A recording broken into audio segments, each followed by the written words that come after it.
नमस्कार, मैं हूं आमिर बेग। आप देख रहे हैं सिटी बुलेटिन न्यूज। पेश हैं आज के प्रमुख समाचार। अयोध्या में 30 अक्टूबर को आयोजित होने वाले भव्य दीपोत्सव के मद्देनजर ADG Lucknow zone SB Shirodkar आज अयोध्या पहुंचे। उन्होंने आज अयोध्या में निरीक्षण किया। सुरक्षा अधिकारियों के साथ दीपोत्सव स्थल, राम की पैड़ी, राम कथा पार्क और अयोध्या के प्रमुख संवेदनशील स्थानों का स्थलीय निरीक्षण किया। निरीक्षण के बाद ADG Lucknow zone SB Shirodkar ने बताया कि दीपोत्सव से हमेशा महत्वपूर्ण कार्यक्रम रहा है। प्राण प्रतिष्ठा के बाद यह पहला दीपोत्सव है। इसका विशेष महत्व है। बड़ी संख्या में श्रद्धालुओं के आगमन की उम्मीद के साथ तैयारी की जा रही है। मुख्य रूप से क्राउड कंट्रोल और आतिशबाजी है। सुरक्षित ढंग से उसे संपन्न कराना है। सभी व्यवस्थाएं पूर्व की भांति की जा रही हैं। प्राण प्रतिष्ठा के बाद श्रद्धालुओं की दीपोत्सव में आमद होगी, ऐसा पूर्वानुमान लगाया जा रहा है। उस लिहाज से प्रशासन और पुलिस दोनों तैयारी कर रहे हैं। सुरक्षा में तैनात सुरक्षा बलों की प्रॉपर ब्रीफिंग की जाएगी, रिहर्सल होगा और सुरक्षा को लेकर के पहले से ही तैयारी की जा रही है। बाहर से आने वाले विशिष्ट व्यक्तियों की सुरक्षा में कोई कमी नहीं रहेगी। अच्छी तरह से व्यवस्था होगी। सुरक्षा की स्पेशल एजेंसी एटीएस और एसटीएफ से लेकर के सभी सुरक्षा एजेंसियों का सहयोग रहेगा। जो है वो त्यौहार से कई दिनों से पहले से शुरू होती है। उसके अलग अलग तरीके हैं, वो साझा करना ठीक नहीं है। लेकिन मैं केवल आपको यही आश्वस्त करना चाहूँगा कि इस पूरे कार्यक्रम को, इस पूरे त्यौहार को, इस पूरे पर्व को जो है वो बहुत अच्छी तरीके से, सुरक्षित तरीके से मनाने के लिए, जिसमें जन सामान्य को कोई दिक्कत भी ना हो और जो बाहर से आने वाले विशिष्ट व्यक्ति है उनकी सुरक्षा में कोई कमी ना आए, इसका एक मेल करके, मिलाप करके जो है वो अच्छी तरह से व्यवस्था की जाएगी। और इसलिए हमारे पास पूरी तरह से संसाधन उपलब्ध है। जो स्पेशलाइज्ड एजेंसीज़ है इसमें एटीएस और एसटीएफ से लेकर अन्य भी एजेंसीज है, उनका भी सहयोग इस समय होता है, वो भी यहाँ पर मौजूद रहती है। तो सभी के सहयोग से और जिला प्रशासन के पूरी तरह से जो उन्होंने तैयारी की है उसको लेकर ये कार्यक्रम को अच्छी तरह से करेंगे। जीएसटी टीम की छापेमारी से आज बीकापुर में हड़कंप मच गया। शुक्रवार को बीकापुर के प्रतिष्ठित रिमझिम मोबाइल सेंटर पर जीएसटी की टीम ने छापा मारा। जीएसटी टीम की आहट से बीकापुर के कई प्रतिष्ठान चटपट बंद हो गए। घंटे भर चली जीएसटी टीम की जांच देर शाम तक जारी रही। इस बीच जीएसटी टीम का नेतृत्व कर रहे उपायुक्त श्री प्रकाश यादव ने बताया कि संबंधित प्रतिष्ठान पर अधिकृत बिल पर सामान न बेचने की शिकायत हुई है, जो प्रथम दृष्टया जीएसटी चोरी का मामला प्रतीत हो रहा है। हालांकि टीम के मौजूद सदस्यों द्वारा गहराई से अभिलेखों की पड़ताल की गई। जीएसटी उपायुक्त ने बताया कि संबंधित दुकान पर 80 लाख रुपए का स्टॉक कम पाया गया, जबकि नियमानुसार इनके पास करीब 1.5 करोड़ का स्टॉक रहना चाहिए था। इसकी जांच की जा रही है। लोग आए थे, वो छापा मारे थे और सब अपना कागज पत्तर सब बिल वगैरह चेक किए, ऑनलाइन स्टॉक चेक किए। ऑनलाइन स्टॉक हमारे यहाँ को नहीं मिला और उसके बाद बिल बुक भी हमारे यहाँ बिल बुक भी पाए, डेली बिल बुक पाए। जो शिकायत पे आए थे वो शिकायत फर्जी पाई गई, उसमें कोई ऐसा। कोतवाली अयोध्या क्षेत्र के रायगंज चौकी अंतर्गत चरण पादुका मंदिर के पास ही एक टी स्टॉल स्टोर में आग लग गई। दुकान में गैस सिलेंडर से आग लगी। मौके पर रायगंज चौकी प्रभारी और सिपाही यहां पहुंच गए और कड़ी मशक्कत के बाद आग पर काबू पाया। टी स्टॉल के मालिक चंद्र प्रकाश मौर्य के अनुसार दुकान में ज्यादा नुकसान नहीं हुआ। उन्होंने यह भी बताया कि सूचना देने पर तुरंत पुलिस पहुंच गई। भारतीय किसान यूनियन की जनपदीय महापंचायत सदर तहसील के तिकोनिया पार्क में संपन्न हुई। किसानों की समस्या को लेकर जिलाधिकारी के माध्यम से ज्ञापन प्रेषित कराया गया, जिसे सिटी मजिस्ट्रेट ने प्राप्त किया। भारतीय किसान यूनियन के राष्ट्रीय महासचिव घनश्याम वर्मा ने बताया कि जिला प्रशासन को एक हफ्ते पहले 15 सूत्रीय ज्ञापन भारतीय किसान यूनियन द्वारा दिया गया था और अपेक्षा की गई थी कि 24 अक्टूबर तक उनकी समस्याओं का समाधान कर दिया जाए, लेकिन प्रशासन ने अभी तक कोई सूचना नहीं दी है। समस्या का समाधान नहीं हो पाया है। समस्याओं के समाधान के लिए आज हम इकट्ठा हुए हैं।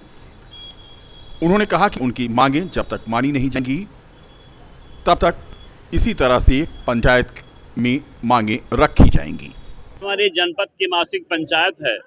जिला प्रशासन को एक हफ्ते पहले 15 सूत्रीय समस्याओं का ज्ञापन दे करके इनसे अपेक्षा की गई थी कि 24 अक्टूबर तक हमारी समस्याओं का समाधान कर दिया जाए, अन्यथा 25 तारीख को हम लोग यहाँ मासिक पंचायत करेंगे। जिला प्रशासन द्वारा किसी प्रकार की कोई सूचना अभी तक नहीं प्राप्त है कि उसमें से कोई एक भी समस्या का समाधान नहीं है। ऐसी हालत में हम सारे लोग ये समझते हैं कि कोई भी समस्याओं का समाधान नहीं हुआ है। उन सारी समस्याओं के समाधान के लिए हम लोग यहाँ इकट्ठा हुए हैं और प्रशासन से अपेक्षा कर रहे हैं कि सक्षम अधिकारी हमारे बीच में आकर के हमारी समस्या का समाधान कर दें, वरना ये हमारी पंचायत, हमारी कार्यकारिणी जो निर्णय लेगी उसके हिसाब से हम आंदोलन करने के लिए बात होंगे। समस्या यहाँ छुट्टा जानवरों से कृषि को बचाने की है। अभी पुलिस से संबंधित यहाँ 5 समस्याएं ऐसी आ गई हैं कि हमारे संतोष। दीपावली के पर्व पर गरीब लोगों के घरों को रोशन करने के लिए समाजवादी सांस्कृतिक प्रकोष्ठ के प्रदेश सचिव दिव्यांग पंडित समरजीत ने बीकापुर विधानसभा क्षेत्र के पिपरी जलालपुर निषाद बस्ती में पहुंचकर लोगों को कोहली, दियाली और चूड़ा लैया तथा मिठाई, दीपक का तेल आदि सामग्री का वितरण किया। पंडित समरजीत ने कहा कि प्रभु राम सबसे पहले दीपक अपनी प्रजा के घरों में जलवाने का काम करते थे। आज उन्हीं का अनुसरण करते हुए गरीबों के घरों को रोशन करने के लिए गांव-गांव पहुंचकर दीपोत्सव सामग्री लोगों को वह वितरित कर रहे हैं। देखिए, प्रभु राम की नगरी में आज हम समाजवादी घर घर दीपोत्सव मनाने का काम कर रहे हैं, क्योंकि प्रभु राम के आदर्शों पे चलकर सबसे पहले प्रभु अपनी प्रजा को सदैव खुश रखते थे और उनको सम्मान देने का काम करते थे तथा सबसे पहले दीपक वह अपने जनता के बीच जलवाने का काम करते थे। आज उसी को आदर्श मानकर हम प्रभु राम की नगरी अयोध्या में समाजवादी घर घर दीपोत्सव गांव गांव मनाने का कार्यक्रम चालू कर दिया है। यह कार्यक्रम हमारा रामनगरी अयोध्या में 8वें दीपोत्सव को भव्य बनाने की तैयारी युद्ध स्तर पर चल रही है। 30 अक्टूबर को एक बार फिर राम की पैड़ी पर नया कीर्तिमान स्थापित होगा। इस मौके पर 25 लाख से अधिक दियों को एक साथ जलाने की तैयारी है, जिसमें प्रदेश की राज्यपाल आनंदीबेन पटेल और मुख्यमंत्री योगी आदित्यनाथ के साथ 1100 साधु संतों के द्वारा मां सरयू की आरती का भी विश्व रिकॉर्ड बनाया जाएगा। दरअसल अवध विश्वविद्यालय को घाटों पर दिए बिछाने का कार्य उत्तर प्रदेश की सरकार ने एक बार फिर से सौंपा है। सरयू घाट पर आरती से लेकर पूरी अयोध्या को दुल्हन की तरह सजाने की तैयारियां युद्ध स्तर पर चल रही हैं। लगभग 70 कारीगर अपने कामों में जुटे हैं। वहीं दूसरी तरफ साकेत महाविद्यालय में झांकियों का भी कार्य युद्ध स्तर पर चल रहा है। लखनऊ के कारीगर झांकियों को तैयार कर रहे हैं, जो 30 अक्टूबर को साकेत महाविद्यालय से निकाली जाएगी। इस दौरान सड़कों पर साज सज्जा कराई जा रही है, कूड़े हटाए जा रहे हैं और इसके साथ रंग रोगन का भी काम तेजी के साथ अयोध्या में चल रहा है। 30 अक्टूबर को दीपोत्सव मनाया जाना है। जिला प्रशासन, पुलिस प्रशासन सभी इस कार्य में लगे हुए हैं। राम की पैड़ी पर दीपक की खेप पहुंचने लगी है और उसके लगाए जाने की तैयारी भी शुरू हो गई है। लगभग 10 घाटों पर दिए लगाए जा चुके हैं, जिसमें लगभग 3,30,000 दिए घाटों पर उतारे गए हैं। करीब 2 दिन और दिए लाने का काम चलेगा और इसे पूरे घाट पर बिछाया जाएगा। अवध विश्वविद्यालय के करीब 50 माली दियों को लाने में जुटे हैं। फिलहाल ये जो तस्वीर हम आपको दिखा रहे हैं, ये है झांकियों के निर्माण की, जो युद्ध स्तर पर बनाई जा रही हैं। आरती जो है 2 दिन रिहर्सल का कार्यक्रम होगा। 1100 लोगों का जो है एक साथ आरती कराई जाएगी। ये मुख्य आरती घाट की तरफ जो है आरती का वो किया गया है। तो इसके लिए जो है सारी व्यवस्थाएं विभाग कर रहा है और स्थानीय स्तर पर इसकी सूची तैयार हो रही है। जैसे भी वो सूची तैयार हो जाएगी तो हम लोग जो है इसको 3 दिन 2 दिन रिहर्सल के तौर पर करेंगे और तीसरा दिन जो है वो करेंगे। हमें सजावट का काम मिला है दीप उत्सव के लिए। राम पैड़ी से धर्मपथ तक पूरी सजावट होनी है और ये बस्ती वाला पुल और ये सारे पुलों की सजावट होनी है की तरह ही सजावट होनी है। उसमें कुछ चेंजिंग आई हुई है, लेकिन अब क्या चेंजिंग आई है अभी आने पे 1-2 रोज के अंदर ही कंफर्म हो जाएगा। उस दिन उजाला भी करेंगे। जी हाँ। क्या सोच के मंदिर भी बन गया, अब ये पहली अब उन्हीं का आशीर्वाद है, जो अच्छे से अच्छा हो सकेगा किया जाएगा। तो तैयार। कितने लोग हैं? लगभग 70 लोग हैं लगे हुए हैं दिन रात। जी हाँ। मेरा नाम अरविंद सिंह है। फर्म का नाम Taj radio and electric company, Queen Road, Aminabad, Lucknow. ठीक। अयोध्या का 8वां दीपोत्सव भव्य और दिव्य रूप से मनाया जाएगा। भगवान रामलला के मंदिर में विराजमान होने के बाद ये पहला दीपोत्सव है।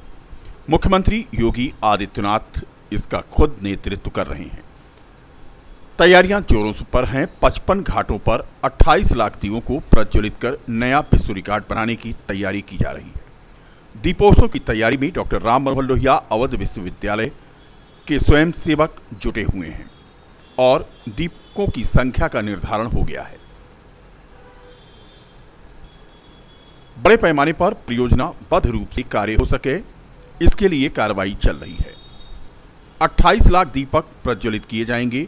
राम की पैड़ी, चौधरी चरण सिंह घाट और भजन संध्या स्थल सहित अन्य घाटों पर समन्वयकों की निगरानी में दीपक बिछाया जाना शुरू हो गया है, या यूं कहें कि दीपक पहुंचना शुरू हो गया है।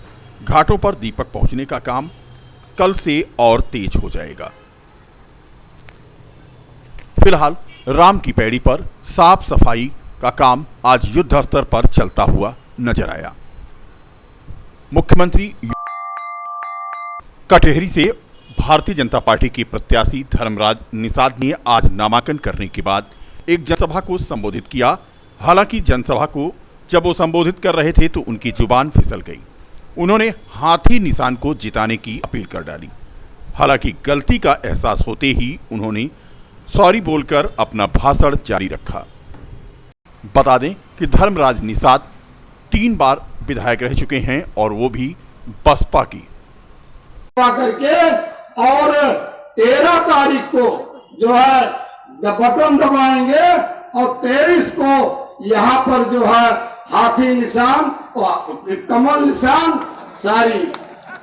निशान जो है